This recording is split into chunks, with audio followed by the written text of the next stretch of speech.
नमस्कार दोस्तों, पीएलटिक्स में आपका बहुत बहुत स्वागत है। दोस्तों आज के इस क्लास में यूपीडब्ल्यूएससी वीडियो एग्जाम 2023 के लिए भारतीय संविधान के चैप्टर वाइज क्वेश्चंस की क्लास को लेकर आया हूं और इस क्लास में हम लोग भारतीय संविधान के चैप्टर वाइज 50 महत्वपूर्ण क्वेश्चंस को सॉल्व करेंगे। दोस्तों यदि आप हमारे चैनल पर नए हैं तो चैनल को सब्सक्राइब कीजिए, लाइक कीजिए, शेयर कीजिए। दोस्तों आइए शुरू करते हैं क्वेश्चन नंबर 151 से। क्वेश्चन नंबर 151 है, किसी व्यक्ति को सुप्रीम कोर्ट के एक न्यायाधीश के रूप में नियुक्ति के लिए योग्य नहीं माना जाएगा जब तक वह कम से कम कितने साल के लिए उच्च न्यायालय का या दो या दो से अधिक ऐसे अदालतों का उत्तरवर्तन में वकील रहा हो। तो आपको बताना है दोस्तों यहाँ पर इस क्वेश्चन का राइट आंसर क्या बनेगा। तो राइट आंसर हो जाएगा ऑप्शन डी, 10 वर्ष इसका राइट आंसर हो जाएगा।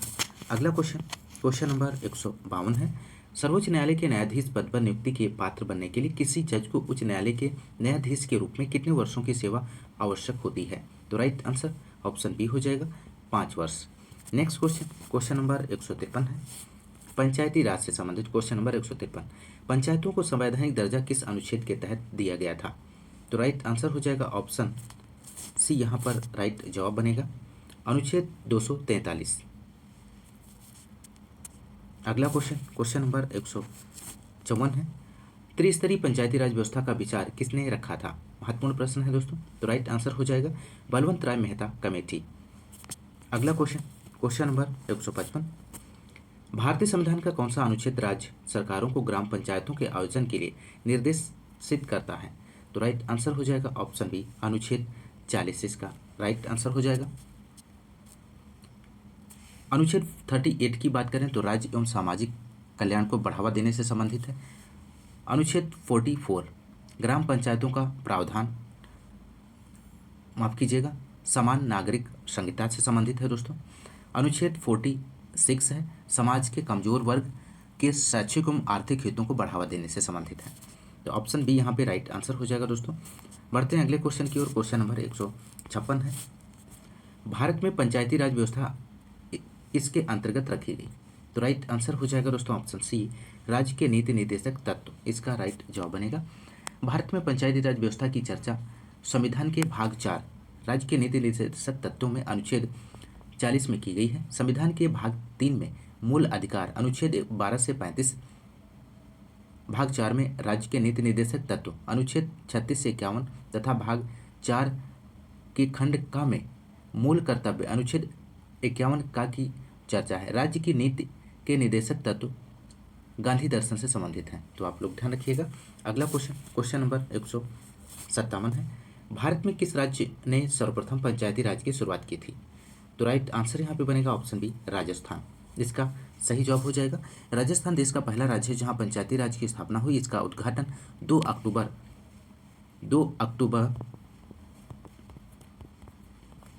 1959 ईस्वी को राजस्थान के नागौर जिले में तत्कालीन प्रधानमंत्री जवाहरलाल नेहरू द्वारा किया गया था।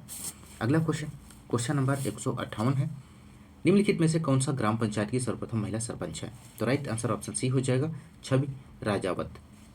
छवि राजावत राजस्थान राज्य के टोंक जिले के सोड़ा गांव की सरपंच है। इन्होंने वर्ष 2010 में चुनाव लड़ा और सरपंच बने। साथ ही नवंबर 2013 में नवस्थापित भारतीय महिला बैंक के निदेशक मंडल में उनकी नियुक्ति की गई।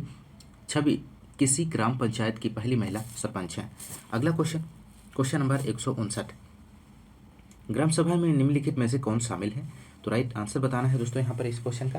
तो राइट आंसर हो जाएगा ऑप्शन बी, इसका सही जवाब बनेगा वे सभी व्यक्ति जिनके नाम गांव विशेष में पंचायत के लिए मतदाता सूची में दर्ज हैं। अगला क्वेश्चन, क्वेश्चन नंबर 160 है यहाँ पे दोस्तों, पहला राष्ट्रीय पंचायती राज दिवस द्वारा घोषित किया गया था, किसके द्वारा घोषित किया गया था। तो राइट आंसर आपको देना है दोस्तों यहाँ पर। तो यहाँ पे राइट आंसर ऑप्शन बी हो जाएगा, डॉक्टर मनमोहन सिंह इसका सही जवाब बनेगा। राष्ट्रीय पंचायती राज दिवस हर वर्ष 24 अप्रैल को पंचायती राज मंत्रालय द्वारा मनाया जाता है। भारत के प्रधानमंत्री मनमोहन सिंह ने 24 अप्रैल 2010 को पहला राष्ट्रीय पंचायती राज दिवस घोषित किया था। अगला क्वेश्चन, क्वेश्चन नंबर 161 है, पंचायती राज व्यवस्था के तहत ग्राम सभा के सदस्य कौन है। तो राइट आंसर ऑप्शन सी हो जाएगा यहाँ पर, पंचायत क्षेत्र में मतदाता के रूप में पंजीकृत सभी वयस्क सदस्य। क्वेश्चन नंबर अगला है 162, भारत में महिलाओं के लिए आरक्षण उपलब्ध है। तो राइट आंसर ऑप्शन सी हो जाएगा यहाँ पर, पंचायती राज निकायों में। संविधान के 73वें पंचायतों को शक्ति प्रदान की गई है कि उनके नियमित चुनाव होंगे तथा सभी स्तरों पर महिलाओं के लिए कम से कम 1/3 स्थान आरक्षित होंगे। अगला क्वेश्चन, क्वेश्चन नंबर 163 है। भारत में पंचायती राज स्थापित करने वाला प्रथम 2 राज्य कौन से थे? महत्वपूर्ण प्रश्न है। तो राइट आंसर यहाँ पे बनेगा दोस्तों इस क्वेश्चन का ऑप्शन सी, राजस्थान और आंध्र प्रदेश। पंचायती राज स्थापित करने वाले प्रथम 2 राज्य राजस्थान और आंध्र प्रदेश थे। 2 अक्टूबर 1959 ईस्वी को राजस्थान के नागौर जिले में पंचायती राज का उद्घाटन किया गया। 11 अक्टूबर 1959 को आंध्र प्रदेश इस व्यवस्था को प्रारंभ करने वाला दूसरा राज्य बना। भारत में पंचायती राज के अंतर्गत त्रिस्तरीय शासन व्यवस्था नहीं था दोस्तों। तो राइट आंसर यहाँ पे जो बनेगा ऑप्शन सी राइट आंसर बनेगा दोस्तों। अगला क्वेश्चन, क्वेश्चन नंबर 164 है। पंचायती राज को पहली बार 2 अक्टूबर 1959 को किस जिले में पेश किया गया था? तो राइट आंसर ऑप्शन सी हो जाएगा, नागौर, इसका राइट जवाब बनेगा। अगला क्वेश्चन, क्वेश्चन नंबर 165 है दोस्तों। किस राज्य में पंचायती राज प्रणाली नहीं है आपको बताना है? तो राइट आंसर हो जाएगा ऑप्शन सी, नागालैंड, इसका राइट आंसर बनेगा। भारत में नागालैंड, मेघालय, मिजोरम तथा अन्य कुछ विशेष क्षेत्रों पर पंचायती राज प्रणाली लागू नहीं है दोस्तों। अगला क्वेश्चन, क्वेश्चन नंबर अगला है 166 है। भारत में पंचायती राज की त्रिस्तरीय व्यवस्था का अनुमोदन किस समिति के द्वारा किया गया था? तो राइट आंसर ऑप्शन ए हो जाएगा, बलवंत राय। भारत में त्रिस्तरीय पंचायती राज व्यवस्था की स्थापना की सिफारिश बलवंत राय मेहता समिति 1957 ने की थी और इसकी सिफारिश के आधार पर राजस्थान की विधानसभा ने पंचायती राज अधिनियम पारित किया। इसके अतिरिक्त पंचायतों में सुधार के लिए 1977 में अशोक मेहता समिति, 1985 में जीवी के राव समिति और 1986 में डॉक्टर एमएल सिंधवी समिति का भी गठन किया गया। ध्यान रखिएगा। अगला question, question number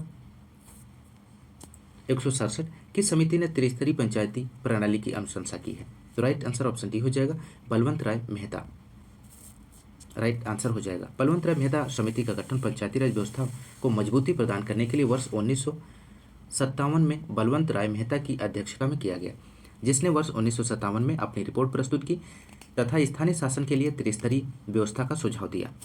question number 168 है। किस समिति के कार्य ने पूरे देश में पंचायती राज संस्थाओं के प्रारंभ के लिए मंच स्थापित किया है? तो राइट आंसर ऑप्शन बी हो जाएगा, बलवंत राय मेहता समिति। क्वेश्चन नंबर अगला है 169 है। किसी ग्राम पंचायत द्वारा उप प्रधान को पद से हटाने के लिए कम से कम कितने पंचायत सदस्यों का समर्थन आवश्यक है? तो राइट आंसर बनेगा दोस्तों ऑप्शन डी, 2/3। ग्राम पंचायत द्वारा उप प्रधान को उसके पद से हटाने के लिए ग्राम सभा के कुल सदस्यों में से कम 2/3 सदस्य के समर्थन की आवश्यकता पड़ती है। क्वेश्चन नंबर 170 है। निम्न में से कौन पंचायती राज संस्था नहीं है? इनमें से आपको बताना है दोस्तों। तो राइट आंसर ऑप्शन डी हो जाएगा, ग्राम सहकारी संस्था। अगला क्वेश्चन, क्वेश्चन नंबर 171 है दोस्तों। प्रतिवर्ष भारत में राष्ट्रीय पंचायती राज दिवस किस दिन को मनाया जाता है? यह दिन संविधान 73वां संशोधन अधिनियम 1992 के जारी होने का प्रतीक है। तो राइट आंसर यहाँ पे बनेगा ऑप्शन बी, 24 अप्रैल। नेक्स्ट क्वेश्चन, क्वेश्चन नंबर 172 है। भारतीय संविधान के अनुच्छेद 243 बा के अधीन गठित ग्रामीण क्षेत्रों के लिए स्व सरकार की संस्था कौन सी है? तो राइट आंसर बनेगा ऑप्शन बी, पंचायत, इसका राइट आंसर हो जाएगा। भारतीय संविधान के भाग 9 में पंचायतों के गठन, संरचना, शक्तियां, प्राधिकार एवं उत्तरदायित्व से संबंधित प्रावधान किया गया है। अनुच्छेद 243 आ में ग्राम सभा के गठन का वर्णन है। अनुच्छेद 243 बा के अधीन गठित ग्रामीण क्षेत्रों के लिए स्व सरकार की संस्था ग्राम पंचायत होती है। तो राइट आंसर ऑप्शन बी हो जाएगा। अगला क्वेश्चन, क्वेश्चन नंबर 173 है। ग्राम पंचायत सत्र के 3 स्तर होते हैं, ब्लॉक स्तर पर होता है। तो राइट आंसर हो जाएगा ऑप्शन बी, पंचायत समिति, इसका राइट आंसर हो जाएगा दोस्तों। अगला क्वेश्चन, क्वेश्चन नंबर 174 है। भारतीय संविधान में पंचायती राज प्रणाली को वर्ष संशोधन में औपचारिक रूप दिया गया। तो राइट आंसर बनेगा ऑप्शन डी, 1992 में 73वें संविधान संशोधन में। अगला क्वेश्चन, क्वेश्चन नंबर 175 है। 27 अगस्त 2009 को भारत सरकार के केंद्रीय मंत्रिमंडल ने पंचायती राज संस्थाओं में महिलाओं के लिए आरक्षण को मंजूरी दी है। तो राइट आंसर ऑप्शन सी हो जाएगा, 50% आरक्षण को मंजूरी दी है। भारतीय संविधान के 73वें संशोधन द्वारा पंचायती राज प्रणाली को संवैधानिक स्वरूप प्रदान किया गया है, जिसमें अनुच्छेद 243 डी के तहत महिलाओं के लिए कुल आरक्षित सीटों की संख्या का 1/3 सीट आरक्षित किया गया है। अगला क्वेश्चन, क्वेश्चन नंबर 176 है, इनमें से कौन सा भारत में पंचायती राज की तीनों स्तरीय प्रणाली में एक स्तर नहीं है? तो यहाँ पे राइट आंसर हो जाएगा इस क्वेश्चन का ऑप्शन डी, नगर परिषद। अगला क्वेश्चन, क्वेश्चन नंबर 177 है, वर्ष 2018 में पंचायती राज की कौन सी सालगिरह मनाई गई? तो राइट आंसर यहाँ पे दोस्तों हो जाएगा ऑप्शन सी, 25वीं। वर्ष 2018 में पंचायती राज की 25वीं सालगिरह मनाई गई। वर्ष 2022 में पंचायती राज की 29वीं सालगिरह मनाई गई। दिसंबर 1992 में 73वें संविधान संशोधन के द्वारा पंचायती राज को संवैधानिक दर्जा प्रदान किया गया था। भारतीय संविधान में पंचायती राज को 11वीं अनुसूची में शामिल किया गया है दोस्तों। अगला क्वेश्चन, क्वेश्चन नंबर अगला है संविधान संशोधन से संबंधित। क्वेश्चन नंबर 178, 1992 में संसद द्वारा पारित निम्नलिखित में से कौन सा संविधान संशोधन ग्रामीण स्थानीय सरकारों पंचायती राज संस्थाओं के रूप में जाना जाता है के बारे में? तो राइट आंसर यहाँ पे आपको देना है दोस्तों। तो राइट आंसर ऑप्शन ए हो जाएगा, 73वां। वर्ष 1992 में संसद द्वारा पारित 73वां संविधान संशोधन ग्रामीण स्थानीय सरकार के रूप में जाना जाता है के बारे में है। इस संशोधन के द्वारा संविधान में एक नया भाग 9 तथा उसके अंतर्गत अनुच्छेद 243 और अनुच्छेद 243 का से 243 अड़ा तथा 11वीं अनुसूची 29 विषय जोड़े गए हैं। इसमें पंचायतों के गठन, पंचायतों के लिए निर्वाचन, महिलाओं तथा अनुसूचित जातियों और जनजातियों के लिए जनसंख्या के अनुपात में आरक्षण आदि अन्य प्रावधान किए गए हैं। अगला क्वेश्चन, क्वेश्चन नंबर 179 है, संविधान के किस संशोधन के जरिए भारत में आर्थिक आरक्षण पारित किया गया? तो राइट आंसर ऑप्शन सी हो जाएगा, 103।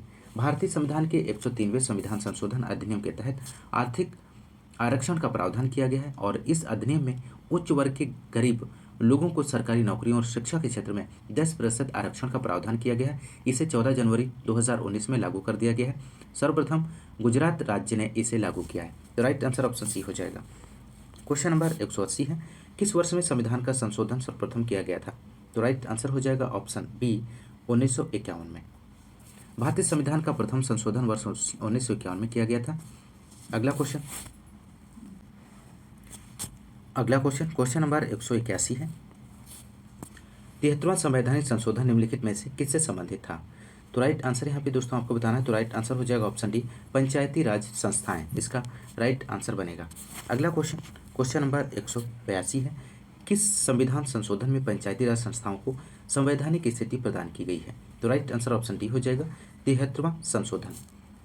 अगला क्वेश्चन, क्वेश्चन नंबर 183 है, भारत के संविधान के किस संशोधन अधिनियम ने पंचायती राज को एक संवैधानिक निकाय बनाया है? तो राइट आंसर आपको देना है दोस्तों दिए गए ऑप्शंस में से। तो राइट आंसर हो जाएगा ऑप्शन ए, 1992 का 73वां संशोधन अधिनियम। अगला क्वेश्चन, क्वेश्चन नंबर 184 है, भारतीय संविधान के अनुच्छेद 368 का संबंध किससे है? तो राइट आंसर हो जाएगा ऑप्शन बी, संविधान संशोधन प्रक्रिया से। अगला क्वेश्चन, क्वेश्चन नंबर 185 है दोस्तों, भारतीय संविधान की प्रस्तावना में समाजवादी शब्द किस संशोधन द्वारा लाया गया था? तो राइट आंसर बनेगा ऑप्शन बी, 42वां संविधान, यहाँ पे राइट आंसर हो जाएगा। अगला क्वेश्चन, क्वेश्चन नंबर 186 है, संविधान का निम्न में से कौन सा संशोधन केंद्र तथा राज्य में मंत्रिपरिषद के मंत्रियों की अधिकतम संख्या सीमित करता है? तो राइट आंसर ऑप्शन डी हो जाएगा, 51वां संविधान संशोधन। क्वेश्चन नंबर अगला है 187 क्वेश्चन नंबर, भारतीय संविधान के किस संशोधन अधिनियम ने मतदान की उम्र 21 से घटाकर 18 कर दी है? तो राइट आंसर ऑप्शन डी हो जाएगा, 1989 का 61वां संशोधन अधिनियम। क्वेश्चन नंबर 188 है, 73वें संविधान संशोधन 1992 के द्वारा भारतीय संविधान में कितने शीर्षक से एक परिच्छेद 9 जोड़ा गया है जो अनुच्छेद 243 ओ के प्रावधान कवर करता है? तो राइट आंसर ऑप्शन सी हो जाएगा, पंचायत, इसका सही जवाब बनेगा दोस्तों।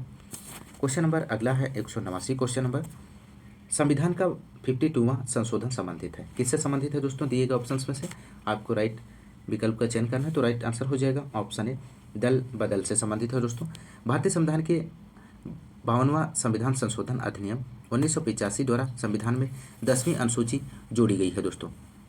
अगला क्वेश्चन, क्वेश्चन नंबर 190 है, किसी नए राज्य के गठन के लिए भारतीय संविधान की किस अनुसूची में संशोधन करने की आवश्यकता होती है? तो राइट आंसर ऑप्शन बी है, प्रथम। किसी नए राज्य के गठन के लिए भारतीय संविधान के प्रथम अनुसूची में संशोधन करने की आवश्यकता होती है। संविधान की प्रथम अनुसूची में 28 राज्यों और 8 केंद्र शासित प्रदेशों का उल्लेख है। क्वेश्चन नंबर 191, निम्नलिखित में से कौन सी संस्था देश के वर्तमान नियमों में परिवर्तन कर सकती है? तो यहाँ पर राइट आंसर बनेगा ऑप्शन डी, संसद। भारत में संविधान संशोधन भाग 20 अनुच्छेद 368 की प्रक्रिया संसद के किसी भी एक सदन से प्रारंभ की जा सकती है। अगला क्वेश्चन नंबर अगला है संवैधानिक एवं गैर संवैधानिक निकाय से संबंधित क्वेश्चन नंबर 192। योजना आयोग के स्थान पर वर्तमान केंद्र सरकार द्वारा कौन सा आयोग गठित किया गया है? तो राइट आंसर हो जाएगा ऑप्शन ए, नीति आयोग, इसका सही जवाब बनेगा। क्वेश्चन नंबर 193 है, निम्न में से कौन एक संवैधानिक संस्था नहीं है इनमें से? तो राइट आंसर ऑप्शन डी हो जाएगा, योजना आयोग। योजना आयोग संवैधानिक संस्था नहीं है। योजना आयोग की स्थापना 15 मार्च 1950 को की गई थी, जिसका मुख्य कार्य पंचवर्षीय योजनाएं बनाना था। योजना आयोग का अध्यक्ष प्रधानमंत्री होता है। वर्ष 2015 में योजना आयोग को समाप्त कर उसके स्थान पर नीति आयोग का गठन किया गया है दोस्तों। तो आप लोग ध्यान रखिएगा, महत्वपूर्ण प्रश्न है। अगला क्वेश्चन नंबर 194, आर्थिक आसूचना परिषद का अध्यक्ष कौन है? तो राइट आंसर ऑप्शन बी हो जाएगा, वित्त मंत्री। आर्थिक आसूचना परिषद का अध्यक्ष वित्त मंत्री होता है। अगला क्वेश्चन नंबर 195 है, नीति आयोग के अध्यक्ष कौन है? तो राइट आंसर ऑप्शन बी हो जाएगा, माफ कीजिएगा, ऑप्शन डी हो जाएगा, प्रधानमंत्री। नीति आयोग की स्थापना की यदि हम बात करें तो 1 जनवरी 2015 को योजना आयोग के स्थान पर की गई थी दोस्तों। भारत का प्रधानमंत्री इसका पदेन अध्यक्ष होता है। इनके अलावा एक उपाध्यक्ष, एक मुख्य कार्यकारी अधिकारी होता है दोस्तों। अगला क्वेश्चन नंबर अगला है शासकीय भाषाओं से संबंधित क्वेश्चन नंबर 196। सरकार द्वारा किस भाषा को सबसे पहले एक प्रतिष्ठित भाषा के रूप में घोषित किया गया? तो राइट आंसर ऑप्शन सी हो जाएगा, तमिल, इसका राइट जवाब बनेगा दोस्तों। अगला क्वेश्चन नंबर 197 है, निर्वाचन से संबंधित, निम्न में से कौन संसद सदस्यों की अयोग्यता के संबंध में निर्णय लेता है? तो राइट आंसर ऑप्शन सी हो जाएगा, भारत के राष्ट्रपति। संविधान के अनुच्छेद 103 के तहत संसद सदस्यों की अयोग्यता या निर्हता संबंधी विवाद का विनिश्चय निर्वाचन आयोग के परामर्श से भारत का राष्ट्रपति करता है। दल बदल के संबंध में संबंधित निर्णय सदन का अध्यक्ष लेता है। तो ऑप्शन सी राइट जवाब बनेगा। क्वेश्चन नंबर 198 है, यदि कोई भी राजनीतिक दल मान्यता प्राप्त राज्य राजनीतिक दल बनाना चाहता है तो उसे निम्न में से क्या करना होगा? तो राइट आंसर हो जाएगा ऑप्शन ए, किसी विधानसभा या आम चुनाव में कम से कम 6% वैध वोट जीते और कम से कम 2 सीटें जीते। अगला क्वेश्चन नंबर 199 है, भारत के मुख्य निर्वाचन आयुक्त की नियुक्ति कौन करता है? मोस्ट इंपोर्टेंट प्रश्न है दोस्तों आपकी परीक्षा के दृष्टिकोण से। तो यहाँ पर इस क्वेश्चन का राइट आंसर बनेगा ऑप्शन सी, राष्ट्रपति। संविधान के अनुच्छेद 324 में निर्वाचन आयोग के विषय में प्रावधान किया गया है। भारत के मुख्य चुनाव आयुक्त की नियुक्ति राष्ट्रपति करता है। मुख्य चुनाव आयुक्त का कार्यकाल 6 वर्ष या 65 वर्ष की आयु जो पहले होता है। यह किसी भी समय त्यागपत्र दे सकता है या इसे कार्यकाल समाप्त होने से पूर्व भी पद से हटाया जा सकता है। क्वेश्चन नंबर अगला है 200 क्वेश्चन नंबर, चुनाव आचार संहिता के अनुसार चुनाव के समय किसका निषेध है? तो आपको बताना है दोस्तों दिए गए ऑप्शंस में से इस क्वेश्चन का सही जवाब क्या बनेगा। तो यहाँ पर इस क्वेश्चन का राइट आंसर हो जाएगा ऑप्शन डी, उपयुक्त सभी, इसका राइट जवाब बनेगा। चुनाव के दौरान किसी प्रकार की हिंसात्मक या विवादित बयानबाजी को रोकने के लिए एक आचार संहिता बनाई जाती है ताकि चुनाव को सत्यनिष्ठा ईमानदारी के साथ पूरा कराया जाए। तो दोस्तों यहाँ पर इस क्वेश्चन का राइट आंसर हो जाएगा उपयुक्त सभी। दोस्तों यदि आपको क्लास पसंद आ रही तो क्लास को ज़्यादा से ज़्यादा लाइक और शेयर करते रहिए, अपना सपोर्ट बनाए रखिए दोस्तों आज के इस क्लास में बस इतने ही क्वेश्चंस को हम लोग सॉल्व करेंगे और अगली क्लास में हम लोग इसके आगे के क्वेश्चंस को सॉल्व करेंगे चैप्टर वाइज। दोस्तों आज की इस क्लास में बस इतना ही, मिलते हैं नेक्स्ट क्लास में, तब तक के लिए नमस्कार, जय हिंद, धन्यवाद।